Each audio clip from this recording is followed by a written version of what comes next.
1 വെച്ചാൽ 100, 100 വെച്ചാൽ 10,000. ഇങ്ങനെ പരസ്യം കണ്ടവരൊക്കെ ലക്ഷങ്ങളും കോടികളും നിക്ഷേപിച്ചു. മലയാളികളുടെ പണക്കൊതി മുതലാക്കിയ ശബരിനാഥ് എന്ന 18കാരൻ കെണിയിൽ വീഴ്ത്തിയത് സാധാരണക്കാരെ ആയിരുന്നില്ല. തലസ്ഥാനത്തെ പല സർക്കാർ ഉദ്യോഗസ്ഥരും ബിസിനസ്സുകാരും ചലച്ചിത്ര താരങ്ങളും വരെയും ഇയാളുടെ ചതിക്കിരയായി.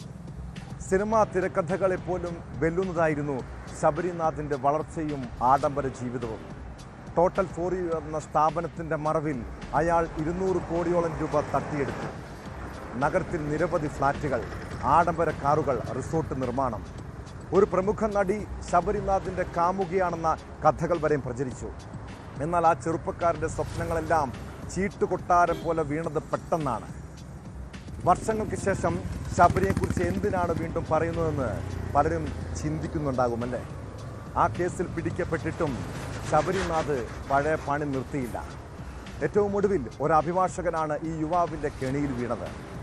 ഈ കേസിനൊപ്പം ഒരു ഉന്നത പോലീസ് ഉദ്യോഗസ്ഥനും ജഡ്ജിക്കുമെതിരായ യുവതികളുടെ പരാതികളും പരിശോധിക്കുകയാണ് പോലീസ് പട്രോൾ. സ്വാഗതം.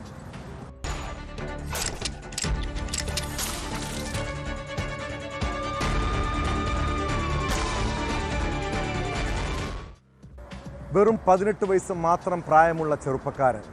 കൗമാരപ്രായത്തിൽ അയാൾ ആസൂത്രണം ചെയ്ത കോടികളുടെ തട്ടിപ്പ് കേരളത്തിൻ്റെ കുറ്റകൃത്യങ്ങളുടെ ചരിത്രത്തിൽ സമാനതകളില്ലാത്തതാണ്. ടോട്ടൽ ഫോർ യു എന്ന പണമിടപാട് സ്ഥാപനത്തിലൂടെ ശബരിനാഥൻ കോടികൾ നിക്ഷേപമായി സ്വീകരിച്ച് നടത്തിയ തട്ടിപ്പിൻ്റെ ഇരകളായവരിൽ പല പ്രമുഖരുമുണ്ട്. ഉന്നത സർക്കാർ ഉദ്യോഗസ്ഥരും ബിസിനസ് പ്രമുഖരും ചലച്ചിത്ര താരങ്ങളും കബളിപ്പിക്കപ്പെട്ടു. പരാതി വ്യാപകമായതോടെ 2008 ശബരിനാഥ് അറസ്റ്റിലാകുന്നു. 200 കോടി രൂപയോളം തട്ടിയെടുത്ത കേസിൽ വിചാരണ നടപടികൾ നടക്കുന്നതിനിടെ ശബരി വീണ്ടും തട്ടിപ്പുമായി രംഗത്തിറങ്ങിയിട്ടുണ്ട്. ഓൺലൈൻ ട്രേഡിങ്ങിന് വേണ്ടി അഭിഭാഷകനിൽ നിന്നും 34 ലക്ഷം രൂപ തട്ടിയെടുത്തെന്നാണ് പരാതി. സംഭവത്തിൽ വഞ്ചിയൂർ പോലീസ് ശബരിക്കെതിരെ കേസെടുത്തു. അതിനിടെ ടോട്ടൽ ഫോർ യു തട്ടിപ്പിലെ പ്രതി ശബരിനാഥനെ പരിചയമില്ലെന്നും സ്ഥാപനത്തിൻ്റെ ഉദ്ഘാടന ചടങ്ങിൽ മാത്രമാണ് പങ്കെടുത്തതെന്നും നടി റോമ കോടതിയിൽ മൊഴി നൽകി.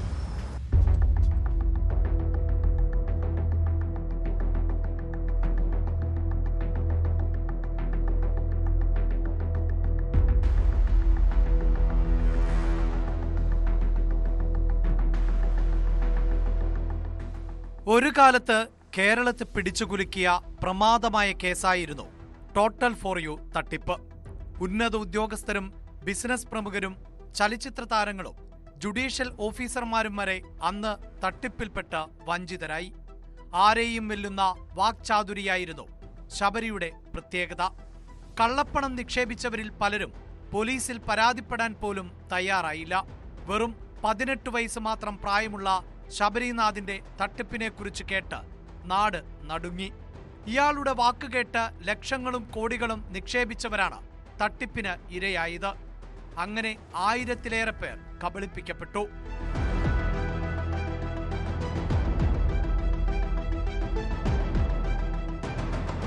തിരുവനന്തപുരത്ത് medical college, Chalakkuzhi, statue, capital toll towers, Punnapuram എന്നീ സ്ഥലങ്ങൾ കേന്ദ്രീകരിച്ച് ഐനെസ്റ്റ്, SJR, ടോട്ടൽ സൊല്യൂഷൻസ് എന്നീ സ്ഥാപനങ്ങൾ ആരംഭിച്ചായിരുന്നു തട്ടിപ്പിന്റെ തുടക്കം. നിക്ഷേപകർക്ക് 100% വളർച്ചാ നിരക്കും 20% ഏജന്റ് കമ്മീഷനും വാഗ്ദാനം ചെയ്തു. ബിസിനസ് തകർന്നതോടെ 19-ാം വയസ്സിൽ 2008 ഓഗസ്റ്റ് 1 നാഗർകോവിലിൽ വെച്ച് ശബരി അറസ്റ്റിലായി. 2011 മാർച്ചിൽ ജാമ്യത്തിലിറങ്ങി 3 വർഷത്തോളം പോലീസിന് പിടികൊടുക്കാതെ ഒളിവിൽ കഴിഞ്ഞു. ആദ്യം ലോക്കൽ പോലീസും പിന്നീട് ക്രൈംബ്രാഞ്ചുമായിരുന്നു അന്വേഷിച്ചിരുന്നത്. ആകെ 33 കേസുകളാണ് രജിസ്റ്റർ ചെയ്തത്. ഇതിൽ 9 എണ്ണത്തിൽ കുറ്റപത്രം സമർപ്പിച്ചു. ജാമ്യത്തിലിറങ്ങി മുങ്ങിയ ശബരി വിദേശത്തേക്ക് കടക്കാൻ ശ്രമം നടത്തിയെങ്കിലും പോലീസ് എല്ലാ വിമാനത്താവളങ്ങളിലും മുന്നറിയിപ്പ് നൽകിയത് മൂലം തടസ്സപ്പെട്ടു. നിക്ഷേപകർ വീട്ടിലെത്തി ബഹളം വയ്ക്കുകയും ബന്ധുക്കളെ ഭീഷണിപ്പെടുത്തുകയും ചെയ്തതോടെയാണ് ഒടുവിൽ കീഴടങ്ങിയത്. പിന്നീട് ശബരിനാഥ് ജാമ്യത്തിലിറങ്ങി.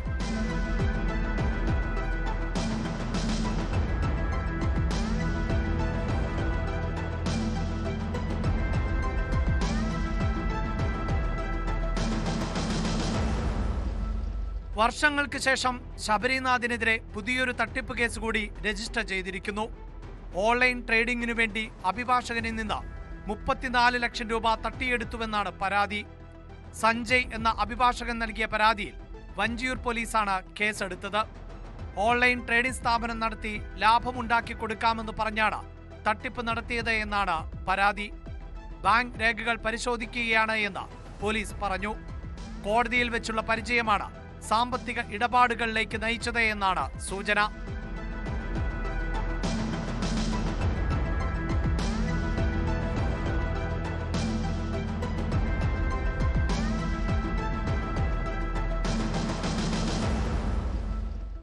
ഇപ്പോഴും നിരവധി കേസുകളിൽ ശബരി വിചാരണ നേരിടുകയാണ്. അതിനിടെ ടോട്ടൽ ഫോർ യു തട്ടിപ്പ് കേസിൽ നടി റോമ മൊഴി നൽകി. ടോട്ടൽ ഫോർ യു ആൽബം ലോഞ്ചിന്റെ ഉദ്ഘാടനത്തിൽ പങ്കെടുത്തിരുന്നു എന്നാണ് കേസിൽ 179-ാം സാക്ഷിയായ റോമ മൊഴി നൽകിയിരിക്കുന്നത്. Thiruvananthapuram additional chief judicial magistrate കോടതിയിലാണ് വിസ്താരം നടക്കുന്നത്. കേസിലെ 1-ാം പ്രതിയും ടോട്ടൽ ഫോർ യു മാനേജിംഗ് ഡയറക്ടറുമായ ശബരിനാഥുമായോ കമ്പനിയിലെ മറ്റ് അംഗങ്ങളുമായോ ഒരു ബന്ധവും ഇല്ല എന്നും ഉദ്ഘാടനം കഴിഞ്ഞ് ഉടൻ മടങ്ങുകയാണുണ്ടായതെന്നും റോമ പറഞ്ഞു.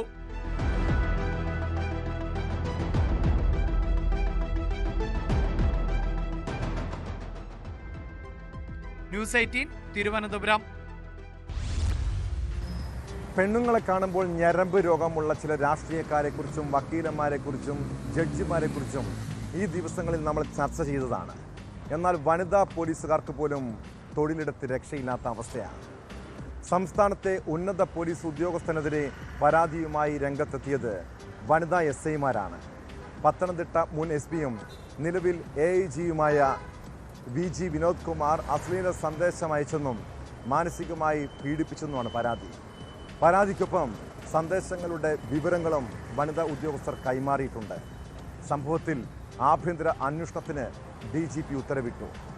ആരോപണം തെളിയിക്കപ്പെട്ടാൽ ഉദ്യോഗസ്ഥനെതിരെ ക്രിമിനൽ നടപടിയോ വകുപ്പ് തലം നടപടിയോ ഉണ്ടാകുമെന്നാണ് സൂചന.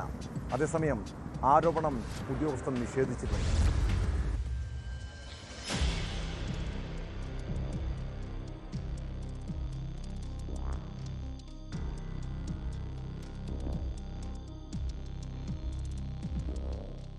കേരളത്തിലെ പൊതുപ്രവർത്തകരടക്കം ലൈംഗികാരോപണം നേരിടുന്നതിനിടയിലാണ് സംസ്ഥാനത്തെ പോലീസ് സേനയ്ക്കടക്കം കളങ്കം വരുന്ന തരത്തിൽ ലൈംഗികാരോപണവുമായി വനിതാ SIമാർ രംഗത്ത് വന്നിട്ടുള്ളത്.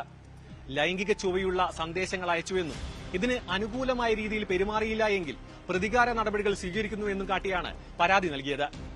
ഈ പരാതിയുടെ അടിസ്ഥാനത്തിൽ റേഞ്ച് DIG നടത്തിയ അന്വേഷണത്തിൽ ഈ ആരോപണങ്ങൾ ശരിവെക്കുന്ന തരത്തിലുള്ള കണ്ടെത്തലുകളാണ് നടത്തിയത്. ഈ റിപ്പോർട്ട് സംസ്ഥാന പോലീസ് മേധാവിക്ക് കൈമാറിയിട്ടുണ്ട്. ഈ റിപ്പോർട്ടിന്റെ അടിസ്ഥാനത്തിൽ ആഭ്യന്തര അന്വേഷണത്തിന് സംസ്ഥാന പോലീസ് മേധാവി ഉത്തരവിടുകയും ചെയ്തിട്ടുണ്ട്. ലൈംഗിക ചുവയുള്ള സന്ദേശങ്ങൾക്കൊപ്പം തന്നെ ഇതിന് അനുഭാവപൂർണമായ രീതിയിൽ പെരുമാറിയില്ല എങ്കിൽ പ്രതികാര നടപടികളും അതിനനുസരിച്ചുള്ള കൂടുതൽ കടുത്ത കാര്യങ്ങളിലേക്കടക്കം ഈ SP കടന്നിരുന്നു എന്നാണ് വനിതാ SIമാർ ചൂണ്ടിക്കാണിക്കുന്നത്. സംസ്ഥാന രാഷ്ട്രീയം ലൈംഗികാരോപണത്തിനിടെ പ്രക്ഷുബ്ധമായിരിക്കുന്നതിനിടയിലാണ് പോലീസ് സേനയിൽ നടക്കം കളങ്കം വരുത്തുന്ന തരത്തിലുള്ള ഈ പരാതിയും അതിനെ തുടർന്നുള്ള റിപ്പോർട്ടും സമർപ്പിച്ചിരിക്കുന്നത്. ഉയർന്ന പോലീസ് ഉദ്യോഗസ്ഥൻ തുടർന്നുള്ള അന്വേഷണം നടത്തി കനത്ത അച്ചടക്ക നടപടികളിലേക്ക് കടക്കുമെന്നാണ് ലഭിക്കുന്ന സൂചന.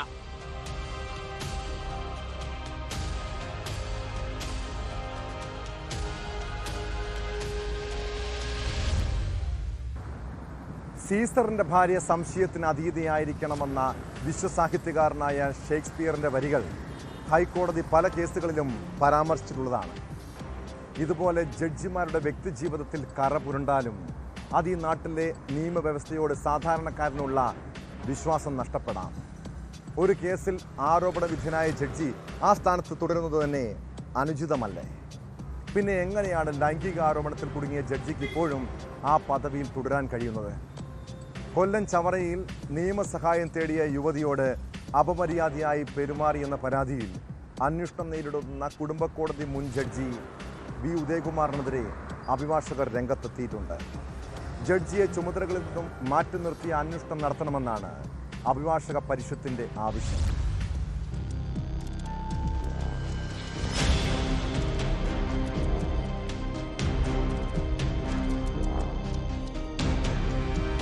ജഡ്ജിയുടെ സ്ഥലം മാറ്റത്തിൽ ഒതുക്കിയുള്ള അന്വേഷണം ശരിയായ നടപടിയല്ലെന്നും മറ്റൊരു കോടതിയിൽ തുടരാൻ അനുവദിക്കുന്നത് സ്വാധീനം ചെലുത്താൻ ഇടയാക്കുമെന്നും അഭിഭാഷക പരിഷത്ത് പറയുന്നു.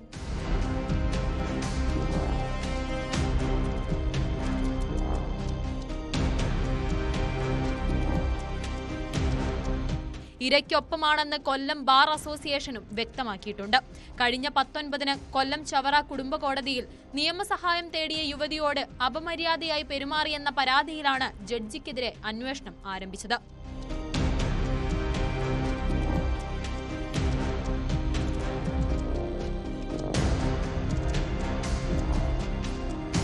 ചേംബറിൽ വെച്ച് ജഡ്ജി യുവതിയോട് ലൈംഗികാതിക്രമം നടത്തിയതായാണ് പരാതി. ജില്ലാ ജഡ്ജിക്ക് നൽകിയ പരാതി ഹൈക്കോടതിക്ക് കൈമാറുകയായിരുന്നു. തുടർന്ന് 20-ാം തീയതിയോടെ ജഡ്ജി വി ഉദയകുമാറിനെ വാഹനാപകട നഷ്ടപരിഹാര ട്രിബ്യൂണലിലേക്ക് സ്ഥലം മാറ്റി. ഹൈക്കോടതി അഡ്മിനിസ്ട്രേറ്റീവ് കമ്മിറ്റി അന്വേഷണത്തിന് ഉത്തരവിട്ടിട്ടുണ്ട്. ജില്ലാ ജുഡീഷ്യറിയുടെ ചുമതലയിലുള്ള രജിസ്ട്രാർക്കാണ് അന്വേഷണ ചുമതല. ചൊവ്വാഴ്ച റിപ്പോർട്ട് സമർപ്പിക്കാനാണ് നിർദ്ദേശം. സംഭവത്തിൽ മുഖം നോക്കാതെയുള്ള നടപടി വേണമെന്നാണ് ബാർ അസോസിയേഷന്റെ ആവശ്യം.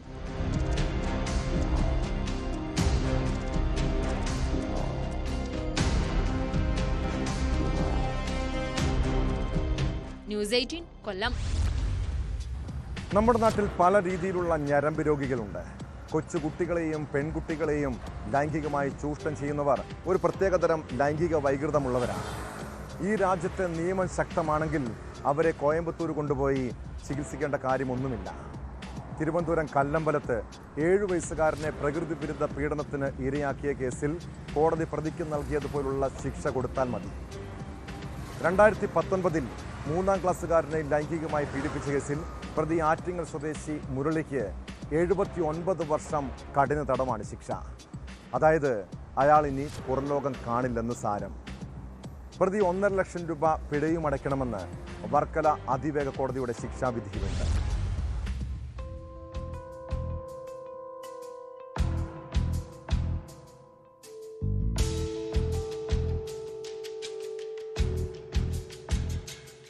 പ്രകൃതി വിരുദ്ധ പീഡനത്തിന് 9 വർഷം കഠിന തടവ്. പോക്സോ നിയമത്തിലെ 4-ാം വകുപ്പ് പ്രകാരം കഠിന തടവ് 30 വർഷം. പോക്സോ നിയമം 6-ാം വകുപ്പ് പ്രകാരം 40 വർഷം കഠിന തടവ്. 7 വയസ്സുകാരനോടുള്ള ക്രൂരതയ്ക്ക് ആറ്റിങ്ങൽ വലിയകുന്ന് സ്വദേശി മുരളി ആകെ 79 വർഷം തടവനുഭവിക്കണം. 3 കേസിലും 50,000 രൂപ വീതം പിഴയുണ്ട്. പിഴയടയ്ക്കാതിരുന്നാൽ 1 വർഷം കൂടി ശിക്ഷ അനുഭവിക്കണം. പ്രോസിക്യൂഷൻ ഭാഗത്തുനിന്നും 18 സാക്ഷികളെ വിസ്തരിച്ചു.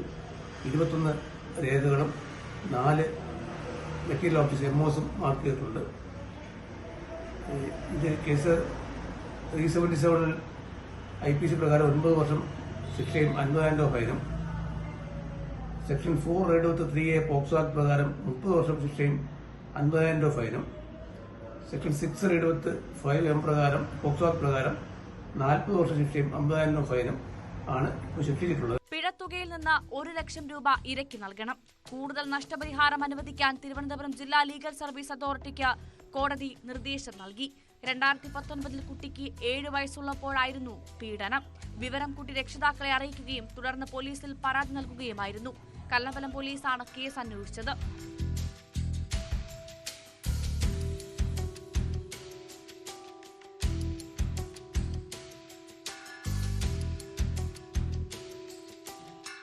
ന്യൂസ് 18 ആറ്റിങ്ങൽ.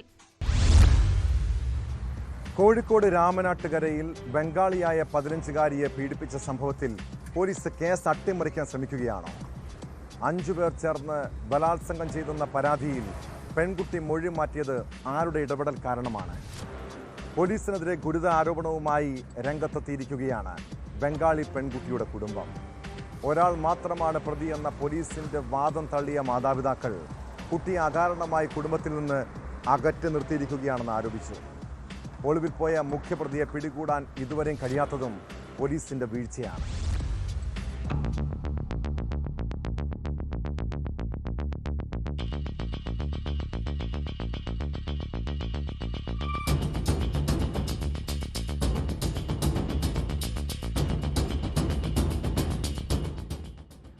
രാമനാട്ടുകരയിലെ മാളിൽ നിന്നും കുട്ടിയെ തട്ടിക്കൊണ്ടുപോയ ആൾ മാത്രമാണ് 15-കാരിയെ ബലാത്സംഗം ചെയ്തത് എന്നാണ് പോലീസ് പറയുന്നത്.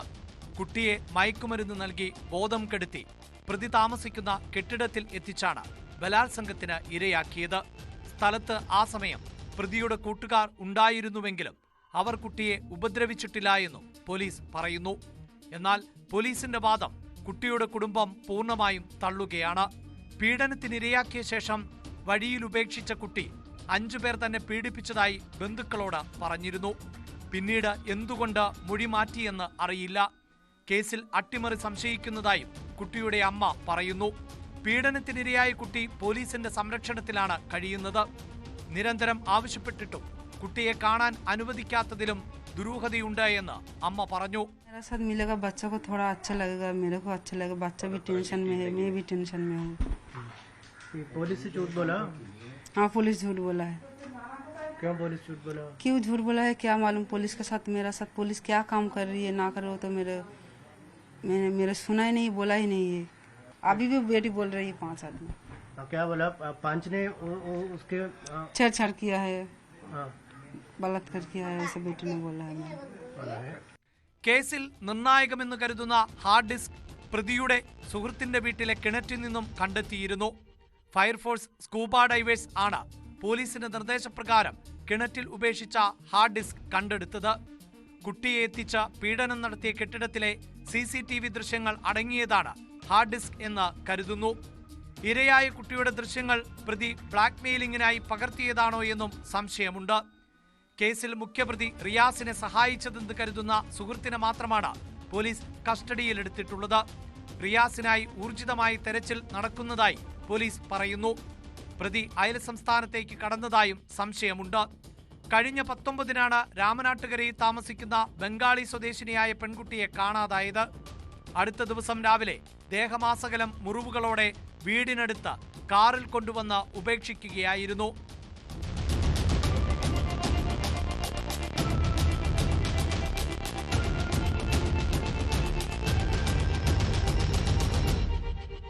ന്യൂസ് 18 കോഴിക്കോട്.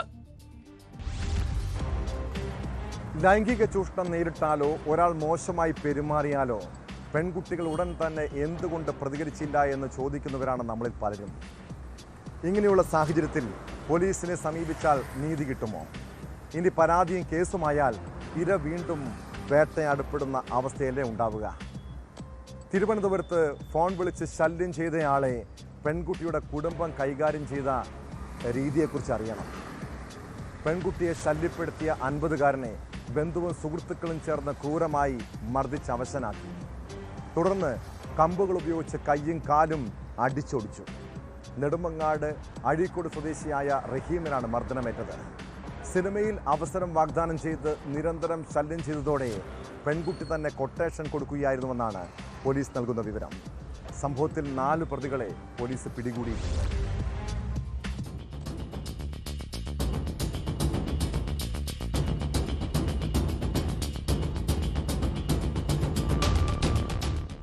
ശനിയാഴ്ച ഉച്ചയോടെ തിരുവല്ലം ജഡ്ജിക്കുന്നിന് മുകളിലുള്ള ഗ്രൗണ്ടിൽ വെച്ചാണ് സംഭവം. നെടുമങ്ങാട് അഴിക്കോട് സ്വദേശിയായ റഹീമിനാണ് മർദ്ദനമേറ്റത്. ഇയാളുടെ വലതുകൈയും വലതുകാലും കമ്പുകൾ ഉപയോഗിച്ച് അടിച്ചു പൊട്ടിച്ചു. രക്തത്തിൽ കുളിച്ചുകിടന്ന റഹീമിനെ നാട്ടുകാരും പോലീസും ചേർന്നാണ് തിരുവനന്തപുരം മെഡിക്കൽ കോളേജ് ആശുപത്രിയിൽ എത്തിച്ചത്. വിതുര സ്വദേശിയായ പെൺകുട്ടിയുമായി റഹീമിന് പരിചയമുണ്ടായിരുന്നു. ഇയാൾ പെൺകുട്ടിക്ക് മൊബൈൽ ഫോണിൽ നിരന്തരം സന്ദേശങ്ങൾ അയക്കുകയും ചെയ്തിരുന്നു. ഇതാണ് മർദ്ദനത്തിൽ കലാശിച്ചത്.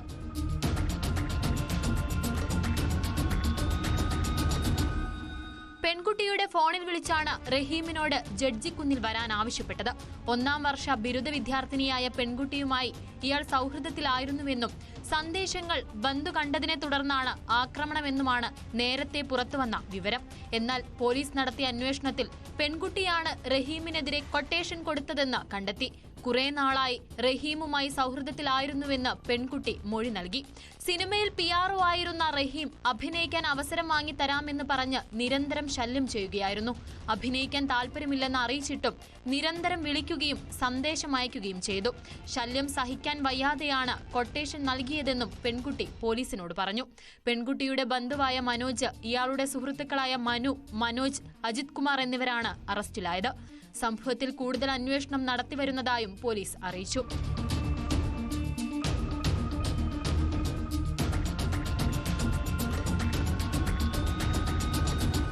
ന്യൂസ് 18 തിരുവല്ലം. കട്ടവനെ കിട്ടിയില്ലെങ്കിൽ കിട്ടിയവനെ പൊക്കുന്നതാണ് പൊതുവെ കേരള പോലീസിന്റെ രീതി. ഇങ്ങനെ നിരപരാധികളായ പലരെയും പോലീസ് വേട്ടയാടിയിട്ടുണ്ട്.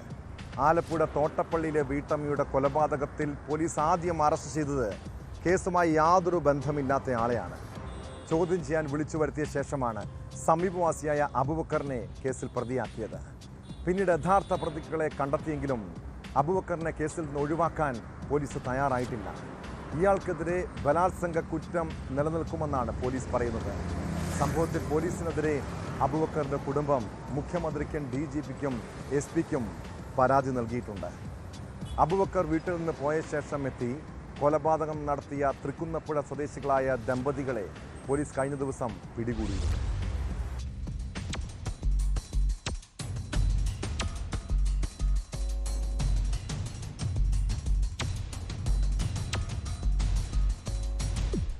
നിരപരാധിയായ പിതാവിനെ അകാരണമായി കേസിൽ കുടുക്കിയെന്നാണ് അബൂബക്കറിന്റെ മകൻ മുഹമ്മദ് റാഷിം പറയുന്നത്.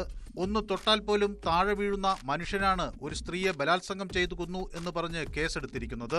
അബൂബക്കർ റംലത്തിന്റെ വീട്ടിൽ പോയത് കത്തു നൽകാനാണ്.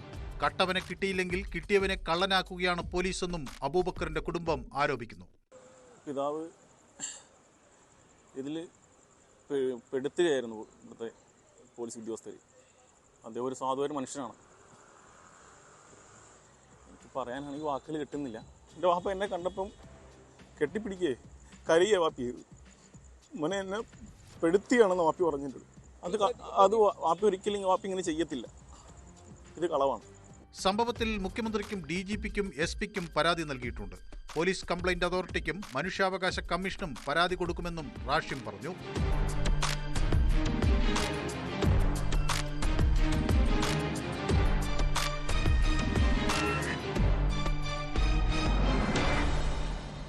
കേസിൽ ആദ്യം അറസ്റ്റിലായ അബൂബക്കറല്ല യഥാർത്ഥ പ്രതിയെന്ന് പോലീസ് കഴിഞ്ഞ ദിവസമാണ് പറഞ്ഞത്.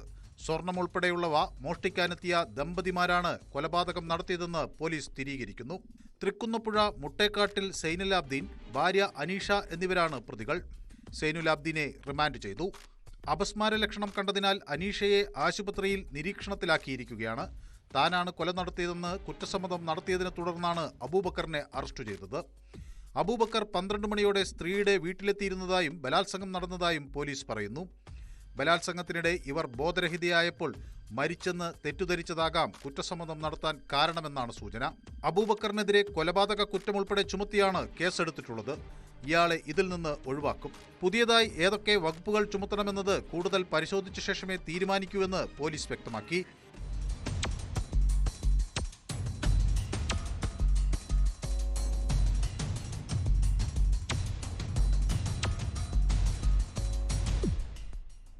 News desk news 18.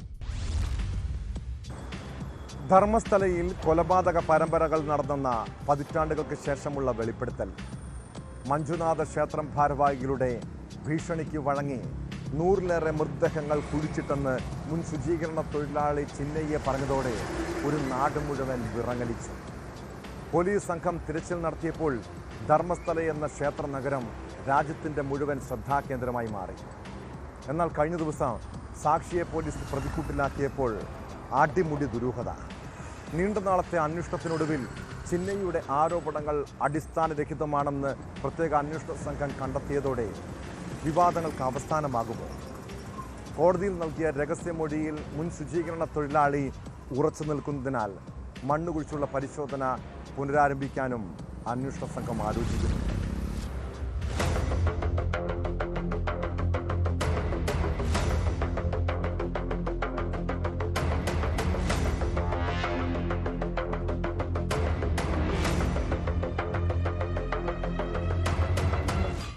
ധർമ്മസ്ഥലയിൽ SITയുടെ നീക്കം ഇനിയെന്ത്?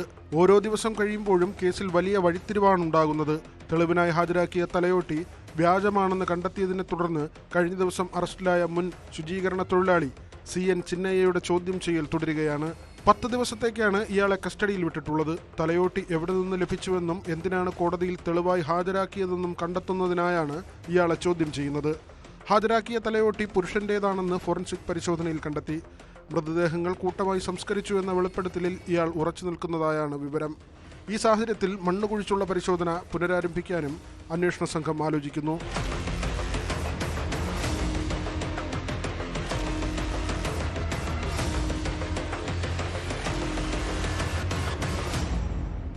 ഇതിനിടയിൽ അനന്യ ഭട്ടിന്റെ തിരോധാനവുമായി ബന്ധപ്പെട്ടും അവ്യക്തത തുടരുന്നു. ഇങ്ങനെ ഒരു മകളില്ല എന്ന പ്രസ്താവനയുമായി സുജാത ഭട്ട് കഴിഞ്ഞ ദിവസം രംഗത്തെത്തിയിരുന്നു. എന്നാൽ ഭീഷണിക്ക് വഴങ്ങിയാണ് ഇത്തരമൊരു പ്രസ്താവന നടത്തേണ്ടി വന്നതെന്നാണ് ഇപ്പോൾ ഇവരുടെ വെളിപ്പെടുത്തൽ. ഇവരെ വിശദമായി ചോദ്യം ചെയ്യാനും SIT തീരുമാനിച്ചിട്ടുണ്ട്. ജൂലൈ 4-നാണ് മുൻ ശുചീകരണ തൊഴിലാളി ധർമ്മസ്ഥല പോലീസിൽ പരാതി നൽകുന്നത്. ജൂലൈ 4-ന് പോലീസ് FIR രജിസ്റ്റർ ചെയ്തു. തുടർന്ന് ജൂലൈ 19-നാണ് വിശദമായ അന്വേഷണത്തിനായി സംസ്ഥാന സർക്കാർ പ്രത്യേക സംഘം രൂപീകരിച്ചത്.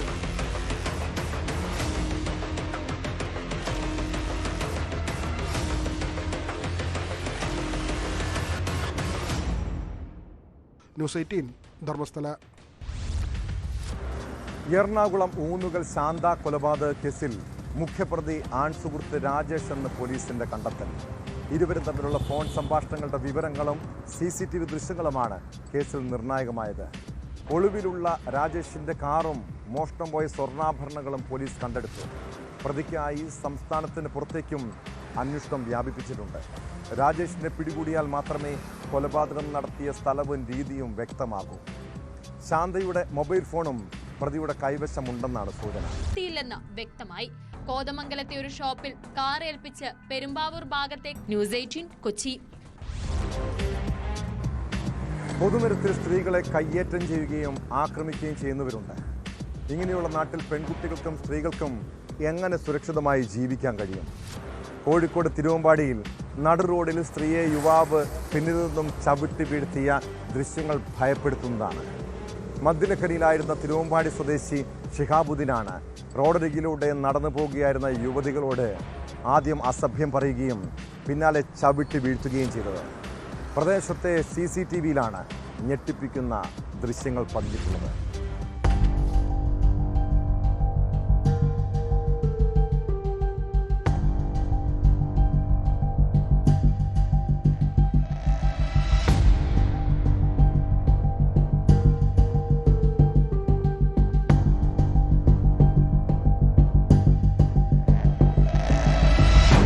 തിരുവമ്പാടി കൂടരഞ്ഞി റോഡിലെ ബെവ്ക ഔട്ട്ലെറ്റിന് മുൻപിലെ റോഡിൽ ശനിയാഴ്ച വൈകിട്ട് 4 മണിയോടെയായിരുന്നു അതിക്രമം. റോഡരികിലൂടെ നടന്നുപോയ 2 യുവതികളോട് വഴിയിൽ നിന്ന് തിരുവമ്പാടി സ്വദേശി ഷിഹാബുദ്ദീൻ അസഭ്യം പറയുകയും പിന്നാലെ യുവതിയെ ചവിട്ടി വീഴ്ത്തുകയുമായിരുന്നു.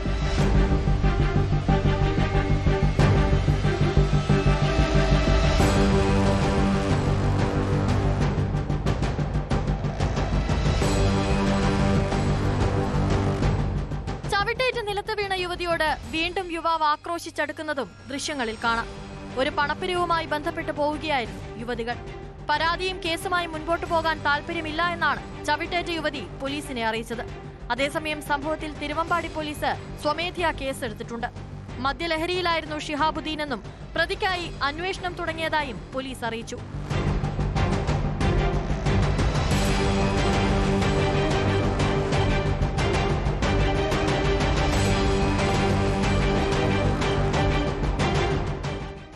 ന്യൂസ് 18 മുക്കം. സൈബർ തട്ടിപ്പിനെക്കുറിച്ചും സോഷ്യൽ മീഡിയയിലെ ചതിക്കുഴികളെക്കുറിച്ചും സർക്കാരും പോലീസും പലപ്പോഴും ബോധവൽക്കരണം കൊടുക്കാറുണ്ട്. എന്നാലും മലയാളി പാഠം പഠിക്കില്ല. ഒടുവിൽ പണം നഷ്ടപ്പെടുമ്പോഴായിരിക്കും ചതിക്കുഴിയെക്കുറിച്ച് തിരിച്ചറിയുക. കാസർഗോഡ് കാഞ്ഞങ്ങാട് റിട്ടയർഡ് അധ്യാപകൻ്റെയും ഭാര്യയായ ഡോക്ടറുടെയും അക്കൗണ്ടുകളിൽ നിന്ന് 2.5 കോടിയോളം രൂപ തട്ടിയെടുത്തത് ഡിജിറ്റൽ അറസ്റ്റ് എന്ന് പറഞ്ഞാണ്. കള്ളപ്പണം വെളുപ്പിച്ചതിൻ്റെ ഭാഗമായി അക്കൗണ്ടിൽ 20 ലക്ഷം രൂപ എത്തിയെന്നും പരിശോധനയ്ക്കെന്ന വ്യാജേന ബാങ്ക് വിവരങ്ങൾ നൽകണമെന്നും പറഞ്ഞായിരുന്നു തട്ടിപ്പ്. CBI ഉദ്യോഗസ്ഥർ ചമഞ്ഞ് ഫോണിൽ ബന്ധപ്പെട്ട വടക്കേന്ത്യൻ സംഘമാണ് തട്ടിപ്പിന് പിന്നിൽ നടത്തിയത്.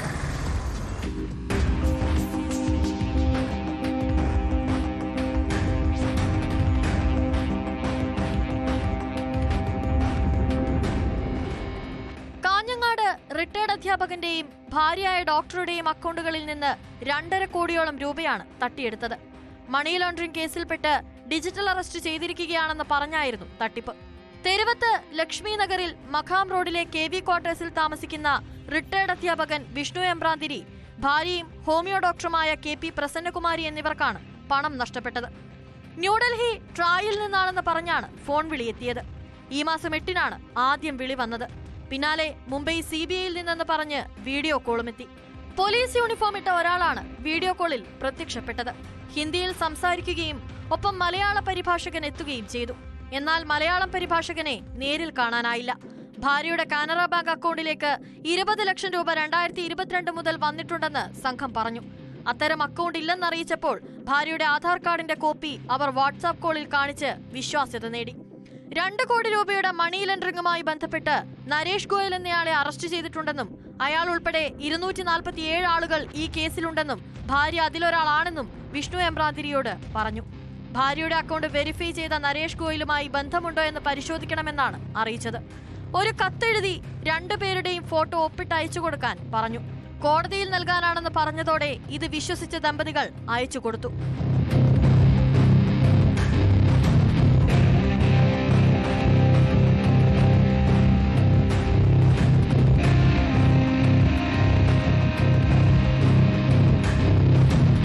പിന്നീട് പല നമ്പറുകളിൽ നിന്നും വീഡിയോ കോൾ വന്നു.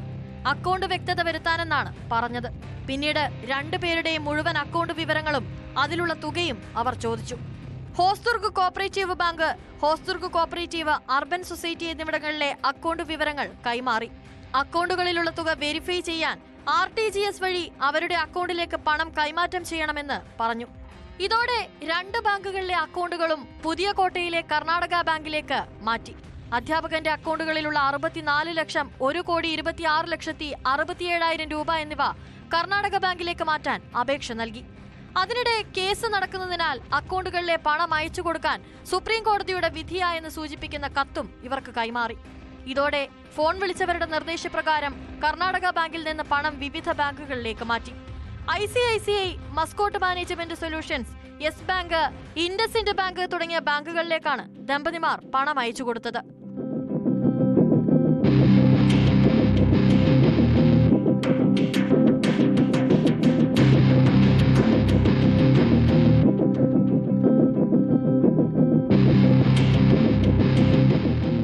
അധ്യാപകൻ തന്റെ അക്കൗണ്ടുകളിലെ മുഴുവൻ തുകയും അയച്ചു കൊടുത്തു കഴിഞ്ഞപ്പോഴായിരുന്നു ഭാര്യയുടെ അക്കൗണ്ടുകളിലെ പണം കൂടി അയക്കാൻ ആവശ്യപ്പെട്ടത്.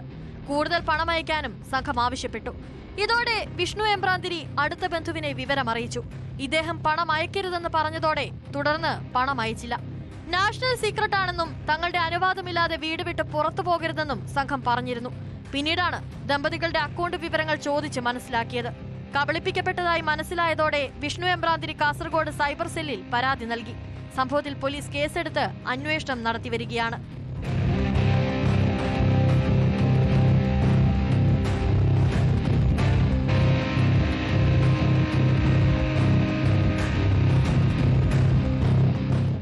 News 18 Kasaragod. Australia, New Zealand, Europe തുടങ്ങിയ രാജ്യങ്ങളിൽ ജോലി, ലക്ഷങ്ങൾ ശമ്പളം. ഇൻസ്റ്റഗ്രാം വഴിയും ഫേസ്ബുക്ക് വഴിയും പരസ്യം കണ്ട് കേരളത്തിലെ വിവിധ ജില്ലകളിലുള്ള 100 കണക്കിന് യുവാക്കൾ ലക്ഷങ്ങൾ നൽകി. എറണാകുളത്ത് അനധികൃത റിക്രൂട്ടിംഗ് സ്ഥാപനം നടത്തി ഇടുക്കി കരിമ്പൻ സ്വദേശി ജ്യോതിസ് ജോയി എന്ന യുവാവ് കോടികൾ തട്ടിയത് ഇങ്ങനെയാണ്. സംഭവത്തിൽ യുവാവിനെതിരെ കൂടുതൽ പേർ പരാതിയുമായി രംഗത്തെത്തിയിട്ടുണ്ട്. 10 കോടിയോളം രൂപ തട്ടിയെടുത്തതായാണ് പ്രാഥമിക അന്വേഷണത്തിൽ പുറത്തുവരുന്ന വിവരം. തട്ടിപ്പിന് പിന്നിൽ വലിയ സംഘമുണ്ടെന്നും പോലീസ് സംശയിക്കുന്നു.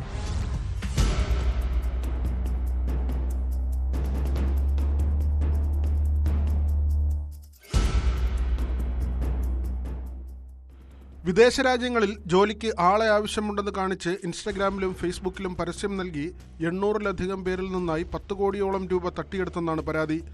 എറണാകുളത്ത് ബഥനി ടൂർസ് ആൻഡ് ട്രാവൽസ് എന്ന പേരിൽ അനധികൃത സ്ഥാപനം നടത്തിവന്നിരുന്ന ഇടുക്കി കരിമ്പൻ സ്വദേശി ജ്യോതിസ് ജോയി, അടിമാലി സ്വദേശി അഡോൺ ഷാജി ഉൾപ്പെടെയുള്ളവർക്കെതിരെ പണം നഷ്ടപ്പെട്ടവർ ചേർന്ന് ഇടുക്കി പോലീസിൽ പരാതി നൽകി. വിദേശ രാജ്യങ്ങളിലേക്ക് ജോലി വാഗ്ദാനം ചെയ്താണ് ഞങ്ങൾ അവിടെ എത്തിയത്. അവിടെ എത്തിക്കഴിഞ്ഞ് പൈസയെല്ലാം കൊടുക്കുകയും മറ്റു കാര്യങ്ങളെല്ലാം ചെയ്ത് ഏർപ്പാടുകൾ തീർന്നു വന്നു നിന്ന സമയത്ത് ഇവരുടെ നിലവിൽ ഇവിടുന്ന് മുങ്ങുവാണ് ചെയ്തത്.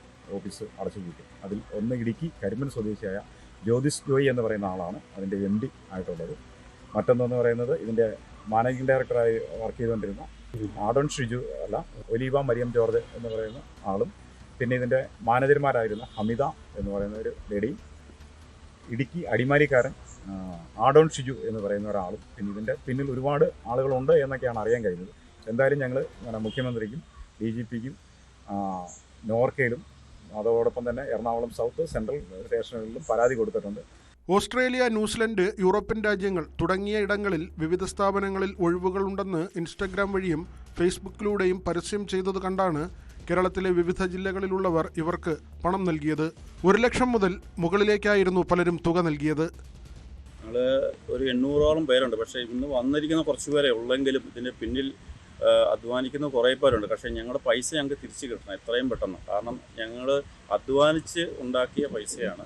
അത് എത്രയും പെട്ടെന്ന് ഞങ്ങൾക്ക് തിരിച്ച് കിട്ടണം. അതിനുവേണ്ടിയുള്ള കാര്യങ്ങൾ പോലീസിൻ്റെ ഭാഗത്തുനിന്ന് ഉണ്ടാവുമെന്നുള്ള പ്രതീക്ഷയിലാണ് ഞങ്ങളിവിടെ എത്തിച്ചേർന്നത്. എറണാകുളത്തെ ഓഫീസിൽ പണം നൽകി മാസങ്ങൾ കഴിഞ്ഞിട്ടും ആർക്കും ജോലി ലഭിച്ചില്ല. തുടർന്ന് ഫോണിൽ ബന്ധപ്പെടുമ്പോൾ ഉടൻ ശരിയാകുമെന്ന് ജ്യോതിഷ് ജോയി പറഞ്ഞുവെങ്കിലും മാസങ്ങൾക്ക് ശേഷം ഫോണിൽ ബന്ധപ്പെടാൻ കഴിയാതായി. എറണാകുളത്തെ ഓഫീസിൽ നേരിട്ടെത്തിയപ്പോൾ ഓഫീസ് പൂട്ടിയ നിലയിലായിരുന്നു. EMI ആദ്യം കുറച്ച് പൈസ കൊടുത്ത് ബാക്കി EMI ചെയ്യാമെന്ന് പറഞ്ഞുകൊണ്ടാണ് ഞങ്ങളിത് പൈസ മേടിച്ചത്. അത് കാരണം ഞങ്ങൾ പെട്ടുപോയി. നമ്മളും ഈ പലിശക്കെടുത്താണ് ഈ സംഭവം ചെയ്തത്. ഇവൻ ഒരു ദിവസം വിളിച്ചപ്പോൾ ഫോൺ എടുത്തായിരുന്നു. എന്ത് പറഞ്ഞു ഉടനെ ശരിയാവും, സ്പോൺസറിന് ഡെത്തായിപ്പോയി, വേറെ സ്പോൺസറിലേക്ക് ആക്കണമെന്ന് പറഞ്ഞുകൊണ്ട് പറഞ്ഞത്. അപ്പോൾ ഉടനെ ശരിയാവുമെന്നാണ് പറഞ്ഞത്. ഇടുക്കി, കോഴിക്കോട്, തൃശൂർ, എറണാകുളം തുടങ്ങിയ ജില്ലകളിൽ നിന്നുള്ളവരാണ് ചെറുതോണിയിലെത്തി ഇടുക്കി പോലീസിൽ പരാതി നൽകിയത്. സംസ്ഥാനതലത്തിൽ കൂടുതൽ പേർക്ക് പണം നഷ്ടപ്പെട്ടിട്ടുള്ളതായും 10 കോടിയിലധികം രൂപ ജ്യോതിഷ് ജോയിയും സംഘവും ചേർന്ന് തട്ടിയെടുത്തുമെന്നുമാണ് കേസ്.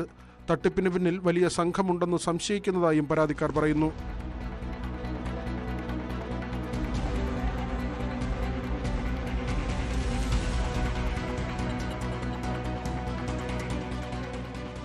ന്യൂസ് 18 ഇടുക്കി. കൊല്ലം നഗരത്തിൽ വീണ്ടും ലഹരി വേട്ട. ഓണത്തിന് വിൽപ്പനയ്ക്ക് കൊണ്ടുവന്ന MDMA പോലീസ് പിടികൂടി. ഇരുവിപുര സ്വദേശി അഖിൽ എന്ന യുവാവിൽ നിന്ന് 75 ഗ്രാം MDMA കണ്ടെടുത്തത്. ഇത് 3ാം തവണയാണ് MDMAയുമായി അഖിൽ പിടിയിലാകുന്നത്. ഇയാൾക്ക് പിന്നിലുള്ള സംഘത്തെക്കുറിച്ചും പോലീസ് അന്വേഷണം ഊർജിതമാണ്.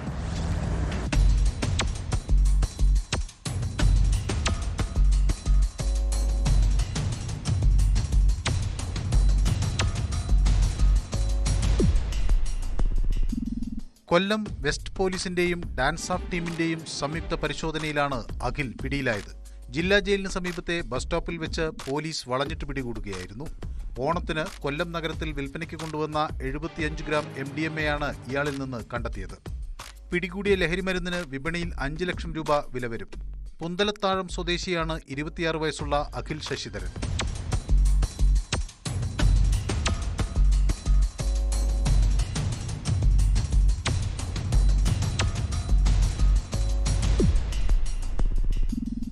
ബസ്സിൽ തങ്കശ്ശേരിയിലുള്ള മറ്റൊരാളെ കാണാൻ പോവുകയാണ് എന്നാണ് ഇയാൾ പോലീസിനോട് പറഞ്ഞത്. ഇത് 3ാം തവണയാണ് MDMAയുമായി അഖിൽ പിടിയിലാകുന്നത്. ഇയാളെ പോലീസ് സംഘം നിരീക്ഷിച്ചു വരികയായിരുന്നു. ജില്ലാ പോലീസ് മേധാവിക്ക് ലഭിച്ച രഹസ്യവിവരത്തിന്റെ അടിസ്ഥാനത്തിലായിരുന്നു സംയുക്ത പരിശോധന. അറസ്റ്റ് രേഖപ്പെടുത്തിയ പ്രതിയെ വൈദ്യപരിശോധനയ്ക്ക് ശേഷം കോടതിയിൽ ഹാജരാക്കി.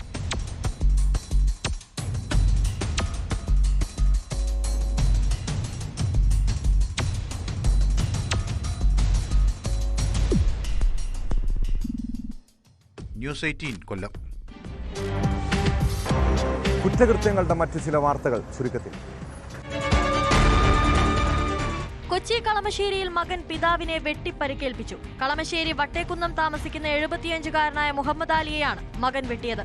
സ്വത്ത് തർക്കമാണ് കാരണമെന്നാണ് സൂചന. കണ്ണൂർ തോട്ടടയിൽ SFI നേതാവിനെ ലഹരി സംഘം കുത്തി പരിക്കേൽപ്പിച്ചു. എടക്കാട് ഏരിയ സെക്രട്ടറി KM വൈഷ്ണവിനാണ് കുത്തേറ്റത്. വിദ്യാർത്ഥിനിയെ ശല്യം ചെയ്തത് ചോദ്യം ചെയ്തതിന്റെ പേരിലായിരുന്നു ആക്രമണം. ഉത്തർപ്രദേശിലെ ഗ്രേറ്റർ നോയിഡയിൽ സ്ത്രീധനത്തിന്റെ പേരിൽ ഭാര്യയെ തീ കൊളുത്തിക്കൊന്ന കേസിലെ പ്രതിയെ വെടിവെച്ച് കീഴ്പ്പെടുത്തി പോലീസ്. കസ്റ്റഡിയിൽ നിന്ന് രക്ഷപ്പെടാൻ ശ്രമിച്ചപ്പോഴാണ് പ്രതി വിപിന്റെ കാലിൽ വെടിയേറ്റത്. കഴിഞ്ഞ ദിവസമാണ് 28-കാരിയായ നിക്കി ദാരുണമായി കൊല്ലപ്പെട്ടത്.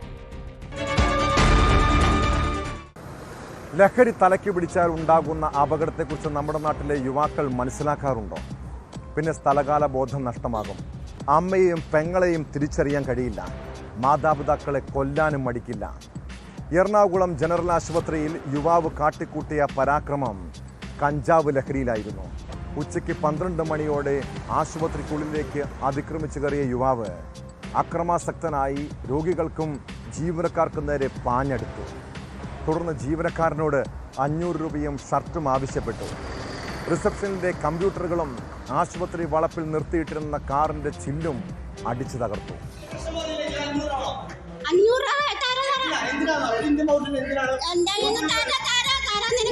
ഒരു തുള്ളി വെള്ളം മരിക്കണ മുമ്പ് ഒരാൾ സർട്ടിഫിക്കറ്റ് ചോദിക്കണെന്തിനാണ് മനസ്സിലാവുള്ളത്?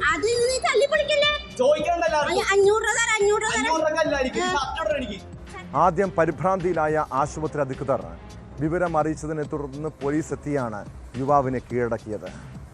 ലഹരിക്കടിമകളായ യുവാക്കൾ ഇന്ന് പൊതുസ്ഥലത്താണ് അഴിഞ്ഞാടുന്നതെങ്കിൽ നാളെ സ്വന്തം വീട്ടിലും അവർ ഭീതി വിതയ്ക്കാം. ഇതോടെ പോലീസ് പട്രോൾ പൂർണ്ണമാകുന്നു. നമസ്കാരം.